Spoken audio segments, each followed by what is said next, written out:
ছাত্ৰীসকল আশা কৰোঁ তোমালোকে পঢ়া শুনা কৰি আছা।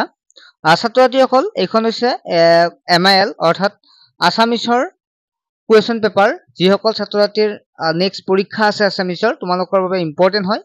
এইখন যিসকলৰ হৈ গ'ল তেওঁলোকৰ পৰা কালেক্ট কৰা হৈছে, কিন্তু এইখন কুৱেশ্যন পেপাৰ যিসকলৰ হোৱা নাই তোমালোকৰ বাবে ইম্পৰ্টেণ্ট হিচাপে ল'ব পাৰা। ঠিক আছে, এইখন কুৱেশ্যন পেপাৰ তোমালোকে ভালদৰে কৰি চাবা, ইয়াৰ পৰা কিন্তু ভালেখিনি কমন তোমালোকে দেখা পাবা।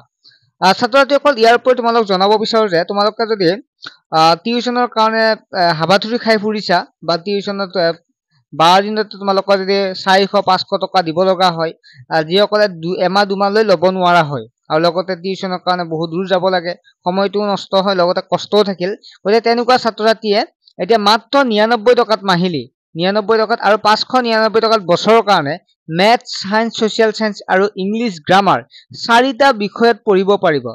ছাত্ৰ ছাত্ৰীসকল লাইভ ক্লাছৰ জৰিয়তে হ'ব, সন্ধিয়া ক্লাছবিলাক হ'ব, য'ত নোৱাৰাটো সুধিবও পাৰিবা।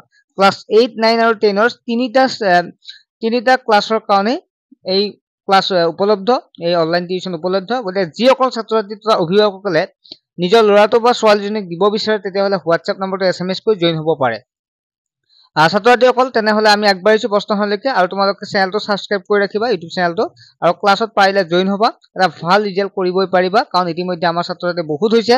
আৰু ইয়াৰ উপৰিও আমাৰ অনলাইন ক্লাছত সম্পূৰ্ণ নোটছ পাই যাবা প্ৰতিটো চেপ্টাৰৰ, গতিকে সম্পূৰ্ণ বিনামূলীয়াকৈ পাবা সেই অনলাইন ক্লাছত জইন হ'লেই।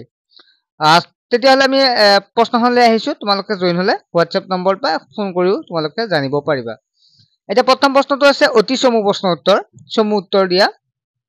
এতিয়া প্ৰথম এটা চাওক, পৰীক্ষাৰ্থীসকলে ক বিভাগৰ লগতে খ অথবা গ বিভাগৰ উত্তৰ কৰিব লাগিব। তোমালোকে গমে পাবা ক বিভাগ দিয়া আছে অতি চমু প্ৰশ্ন উত্তৰ, য'ত 1 পূৰণ 3 এটাত 1 নম্বৰকে আছে, 3টাত 3 নম্বৰ আছে। অন্যৰ প্ৰতি ব্যৱহাৰ পাঠটি লেখকৰ কোনখন পুথিৰ পৰা সংগৃহীত? নিশ্চয় তোমালোকে পঢ়িছা, গম পাইছা কোনখন পুথিৰ পৰা। সময় কি গতিত ঘূৰে? জাষ্ট মই প্ৰশ্নখনে শ্বেয়াৰ কৰিছো, তোমালোকে উত্তৰখিনি পৰীক্ষাৰ কাৰণে যিটো সাজু হৈছে নিশ্চয় তোমালোকে উত্তৰখিনি কৰিব পাৰিবা। নেক্সট হৈছে কোনখন সন্ধিৰ পিছত অসম ব্ৰিটিছৰ অধীনলৈ যায়? চমু উত্তৰ লিখা যিকোনো দুটা, য'ত 2 পূৰণ 2 এটাত 2 নম্বৰকে 4 নম্বৰ আছে।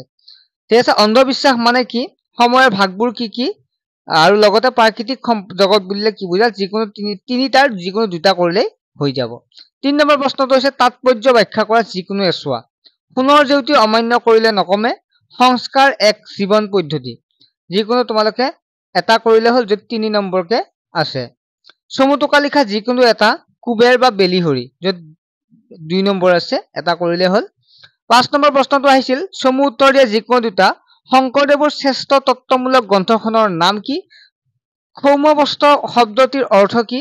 শিশুলীলা পাঠটিৰ মূল তাৎপৰ্য কি? যিকোনো ইয়াত দুটা লিখিলেই হ'ব।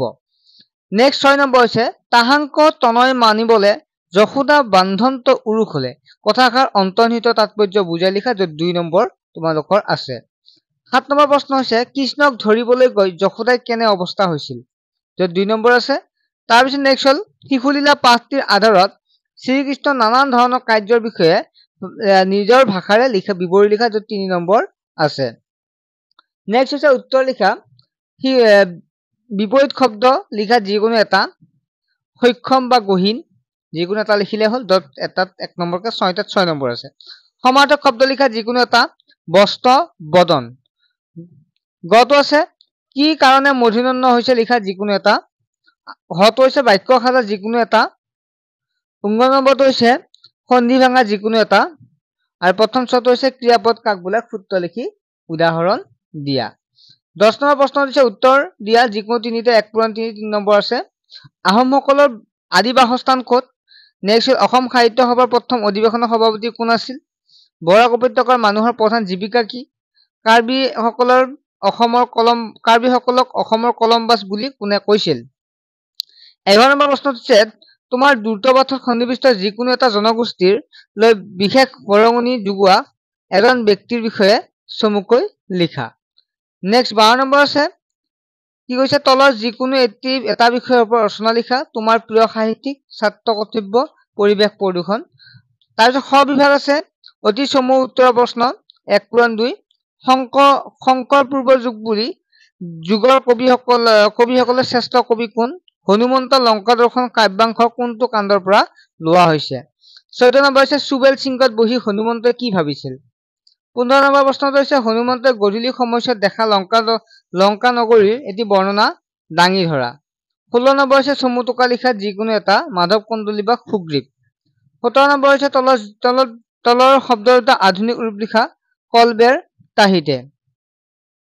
নেক্সট হৈছে 18 নম্বৰ বিপৰীত লিংগবাচক শব্দ লিখা যিকোনো এটা লৰা হৰ। আৰু গ বিভাগটো যিসকলে গ বিভাগ কৰে তোমালোকে গ বিভাগটো কৰিব পাৰিবা। ইয়াত চোৱা লিখা আছে, মই আৰু পঢ়ি থকা নাই। বিশেষকৈ নিশ্চয় তোমালোকে বুজি পালা। আশা কৰিম তোমালোকে প্ৰশ্নখন কৰিব পাৰিছা আৰু যিটো পৰীক্ষা হ'ব আছামিজ পৰীক্ষা নিশ্চয় ভাল হ'ব। ঠিক আছে, আৰু অনলাইন ক্লাছত জইন হ'লে তোমালোকে